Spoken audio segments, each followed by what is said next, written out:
সব জিতে গেলে জেতার মাহাত্ম্য একদিন বিলীন হয়ে যায়। তাই তো রাজাদের শত সংগ্রামের শেষেও পরাজয় লেখা হয়। বিরাট কোহলিকে রাজা বলতে নিশ্চয়ই দ্বিধা নেই কারো। চেস মাস্টার এদিনও তাড়া করলেন অবিশ্বাস্য এক জয়কে।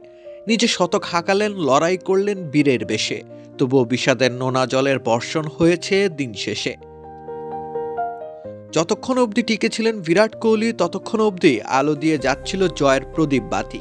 কিন্তু যেই মুহূর্তে তিনি বিষণ্ণ বদনে ছাড়লেন মাঠ, সবাই জানল এক অবাধ্য যোদ্ধার পতন ঘটেছে। দুর্গ বাঁচানো দায়। নিউজিল্যান্ডের উচ্ছ্বাস যেন বাঁধ ভাঙা, উপড়ে ফেলা গেছে গলার সবচেয়ে বড় কাটা। ম্যাজিক হার্বাল টুথপেস্ট দূর করে দুর্গন্ধ সৃষ্টিকারী দাঁতের সমস্যা। ইয়েস, দেখাও তোমার ম্যাজিক। 338 রানের বিশাল লক্ষ্য ছুড়ে দিয়েও স্বস্তির নিঃশ্বাস ফেলতে ব্ল্যাক ক্যাপসদের অপেক্ষা করতে হয়েছে 46 ওভার। শুভমান গিল চলে যায়, রোহিত শর্মাও সাজঘরে বসে রয়। শ্রেয়াস আইয়ারের প্রস্থান ঘটে, লোকেশ রাহুল এদিন ব্যর্থ। রান পাহাড়ে ভারতের পতাকা তোলার সম্ভাবনা স্তিমিত। নিউজিল্যান্ডের আনন্দের ধোঁয়াশার মাঝে ভয়ের প্রতিরূপ হয়ে টিকে থেকেছেন স্রেফ এক অদম্য ব্যক্তি। বিরাট কোহলি হারার আগে হারতে চান না, লড়াইয়ের আগেই ফয়সালা শুনতে চান না। প্রায় 2.5 ঘন্টা তিনি সংগ্রাম চালালেন 22 গজে।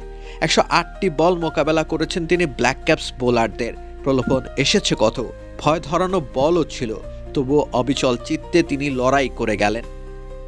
ব্যক্তিগত 128 রানের সময় দলের প্রয়োজনে বাধ্য হয়ে লং অফের উপরে শট চালালেন। ছক্কা হলো না। সংগ্রামের শেষটায় এবার আর জয় লেখা হলো না। ড্যারেল মিচেল নামক এক অতি মানবীয় চরিত্র রাজা বিরাটের প্রস্থান ঘটালো। সেখানেই থেমে গেল স্টেডিয়ামের সকল উচ্ছ্বাস। হতাশার ঘোর অন্ধকারে ছেয়ে গেল চারিপাশ। রাকিব হোসেন রুম্মান, খেলা 71।